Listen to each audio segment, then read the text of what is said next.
Assalamualaikum warahmatullahi wabarakatuh បងប្អូនសាសនិកអ៊ីស្លាមទាំងអស់ជាទីស្រឡាញ់នៅក្នុងនាទីនេះខ្ញុំនឹងលើកយកបណ្ដាឌូអានៅពេលយើងស្រ័យបួសយកមកបង្ហាញជូនបងប្អូនទាំងអស់គ្នាឲ្យបានជ្រាបហើយយើងនឹងឌូអានៅបណ្ដាឌូអាទាំងនេះឲ្យបានស្របតាមសុណារបស់នប៊ីយើងមូហាម៉ាត់សល្លឡោះអាឡៃហ៊ីវសឡាមដើម្បីទទួលបានផលបុណ្យពីអល់ឡោះស៊ុបហានវតាឡាក្នុងពេលយើងស្រ័យបួស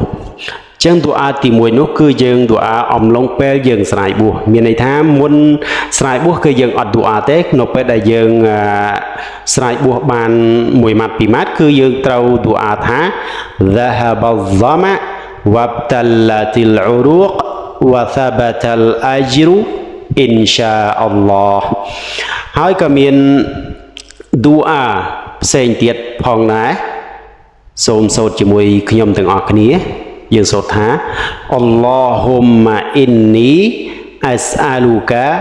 birahmatika allati wasi'at kulla shay'in an taghfira li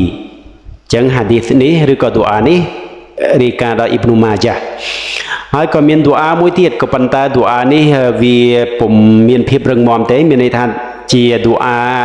ដែលមានសេចក្តីរាយការណ៍ទុនខ្សោយដអ៊ីហ្វយើងឌូអាថា Allahumma laka sumtu wa ala rizqika aftartu អញ្ចឹងរាយការណ៍ដោយអាប៊ូដាវតប៉ុន្តែជាហាឌីសឬក៏ជាឌូអាដែលទុនខ្សោយវ៉ាប៊ីឡាហ៊ីតៅហ្វីកវ៉ាល់ហ៊ីដាយ៉ាវ៉ាសសាឡាមអាឡៃគុំវ៉ារ៉ាហ្មាតុលឡាហ៊ីវ៉ាបារកាតុ